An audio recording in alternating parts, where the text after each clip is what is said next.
Alrighty guys and gals, what's going on? Houston Kilby here. We're back on the channel. We're working on this mud truck today. We got all kinds of stuff we're going to be working on. We're going to be working on brake lines. We're going to be making them for this thing. We're going to be straightening them. We're going to be bending them. We're going to be flaring them. I'm going to show you guys how to do all that stuff, what kits and tools and all that stuff we use. We also done some other work on this thing. I mounted the shock reservoirs as well. Let you guys see that real quick. So this thing has some pretty wicked QA1 shocks on it. And these are the shock reservoirs. So we're gonna be mounting those in this episode as well. Show you guys how we done the mounts, how I'm mounting them, all that good stuff. Also, don't forget, if you're wanting your banners up in the shop, you guys can see some back behind this truck right here. And also around through the shop here. We're getting more and more sponsors on board. If you're interested in getting your banner in the shop, so it gets you logo advertisement in the background. We have these garage doors that we can put them on.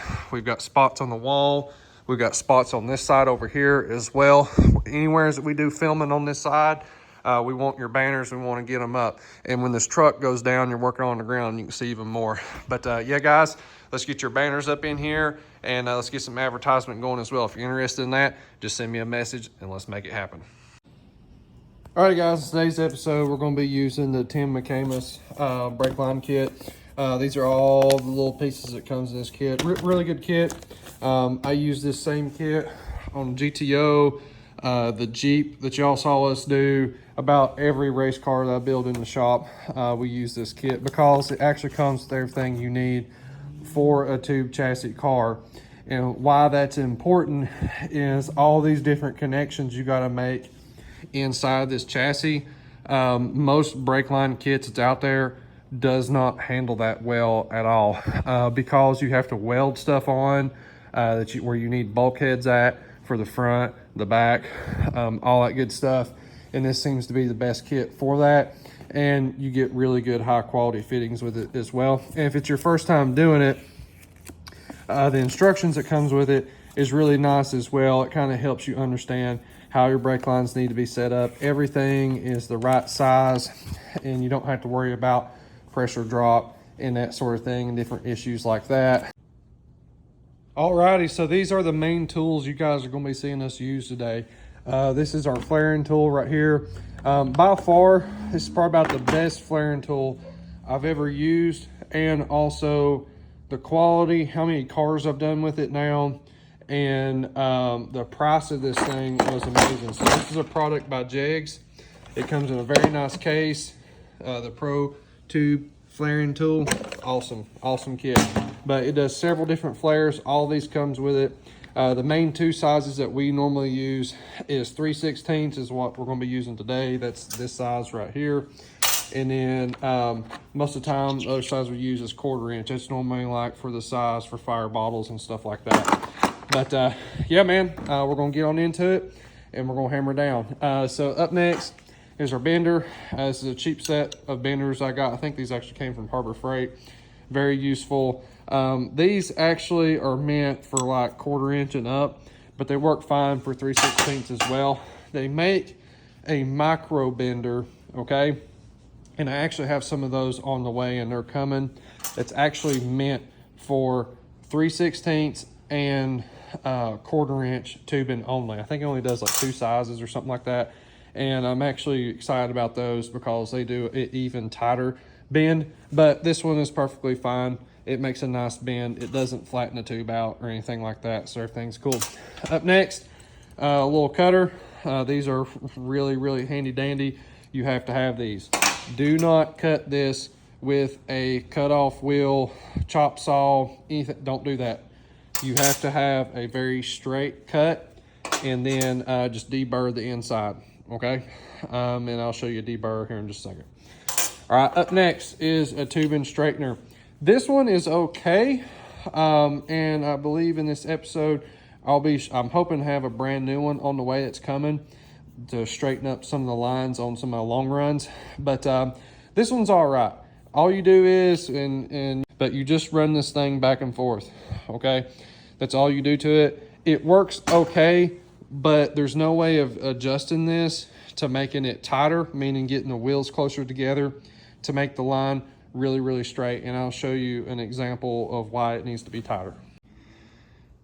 Okay, all right. So this is some 3/16 stainless. This is what we're using in today's episode, okay?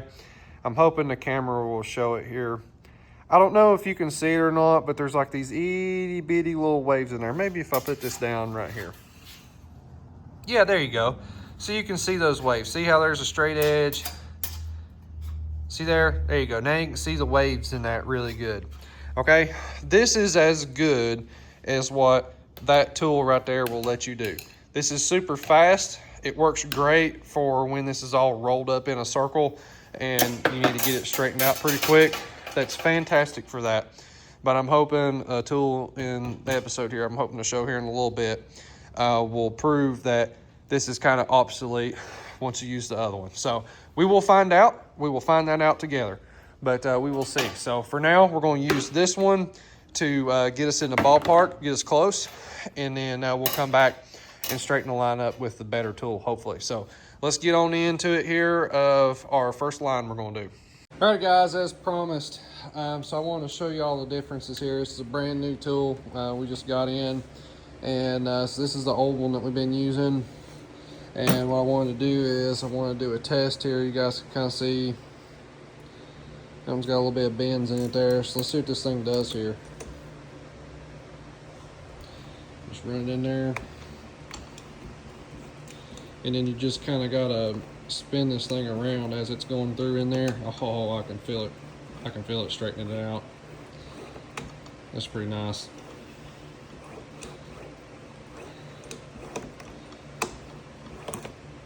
Look at that. Under 45 seconds. Straightened her out pretty dang nice, and I can work on that some more and get it even better. It's pretty nice. All right, guys, we are over here at our mobile workstation right here. We've got our vise already hooked up to our flaring tool. We've got our brake line here, but there's an important step here. We talked about deburring earlier, okay? You need to take one of these bad boys right here. They actually sell these at Harbor Freight or at Lowe's, okay?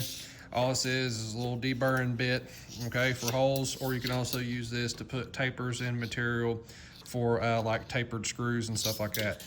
This is a brand called Irwin, I do believe, and these things are really fantastic right here. Okay, all right, so if you look on the end of this tube, you see how small that hole is right there? It's actually a whole lot bigger than that. That's because of when you use the cutter that we use, it puts a burr down the inside of that. So let's clear that burr out here.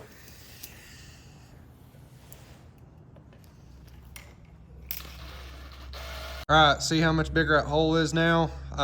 That's a huge difference. If you don't clear that burr out, if you leave it and you do your crimp, that burr will show up big time, and what will happen is you'll end up having to over tighten your fittings, no matter if you're using this style or the other style I'll show you here in a minute. You'll end up wearing the line out over time. So just deburr it, don't go crazy on it. If you go too much, then your line will crack, okay? Okay, all right, so I'm gonna show you this step here so that way you guys can see this for all the rest of them. I won't do this a million times, okay? I won't bore you with it. All right, so for this type of flare, okay, it is a one bend that we're gonna do on it, okay? But this thing is set up in like 2 operations, okay?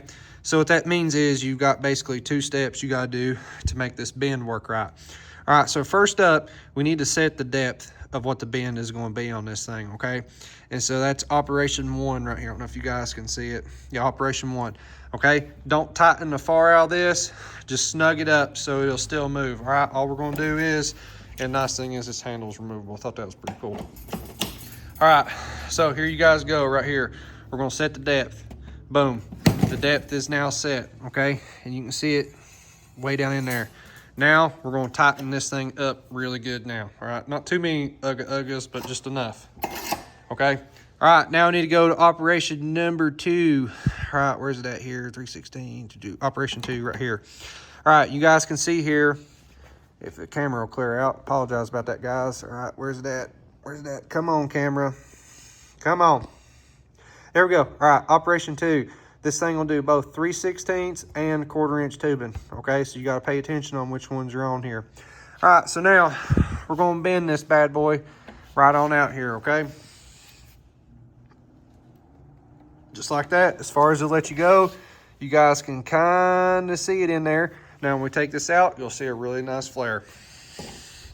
Now you take it out, you loosen it up a little bit, pull the pin.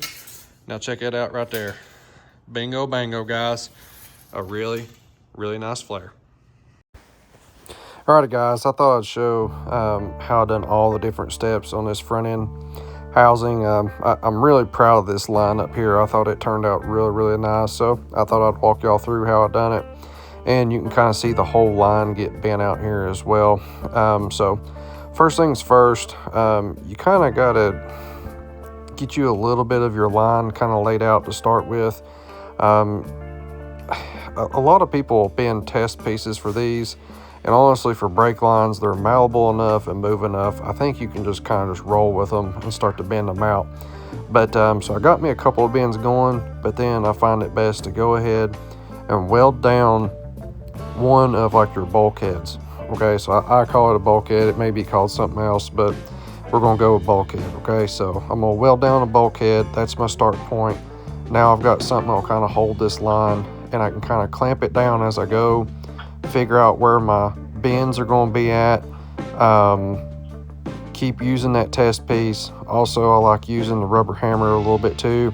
It kind of helps you form it around these octagon shapes big time, and you also use your bender as well, but the hammer there will help you kind of get this thing formed out.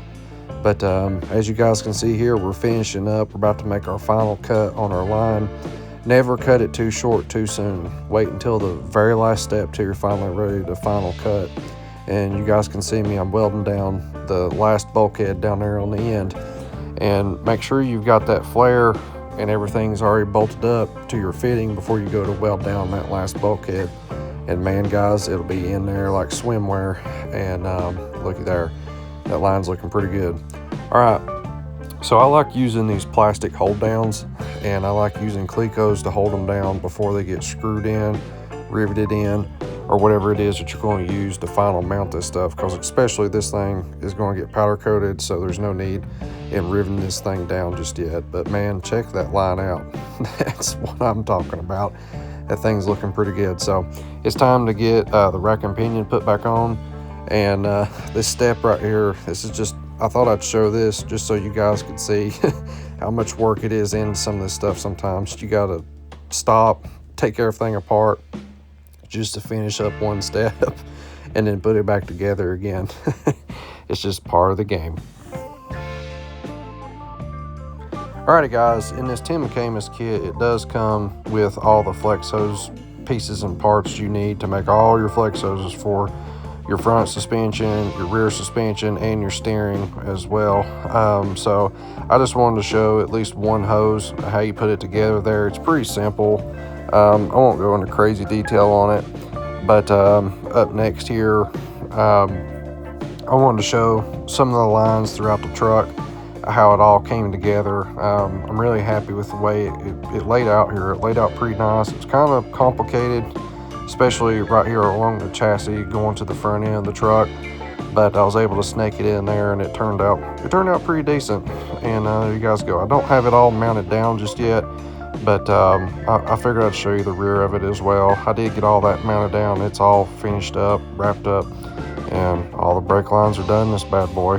And I tell you, this is a little bit of a project. It was very time consuming, but it ended up turning out pretty slick, and I'm very happy with the way all this turns out. Once we get this thing powder coated, this thing will look good. Alrighty guys, we're going to transition here into mounting these shock reservoirs. What I done was I just cut off some tubing and fused some little round pucks on the ends of these tubes to make our little mounting foundation here for these things. And these shock reservoirs are just using a bottle clamp style mount is what they're using. But I wanted to show y'all where I put them at on the chassis, and definitely some tips on this. So I've learned with this, when you're mounting things, especially little odds and ends, things like this, when you first put it on, just tack it on.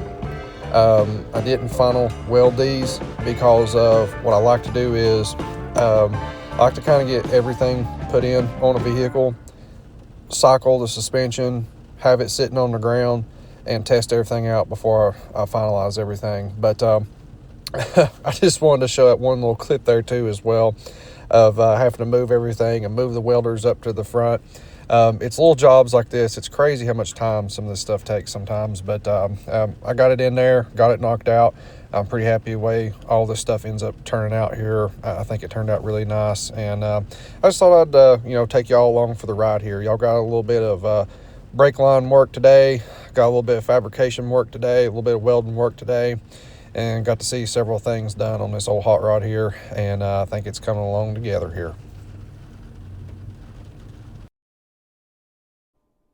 Alrighty guys, we're testing out something new. Don't know if you can hear or not, but we're testing out a new mic today.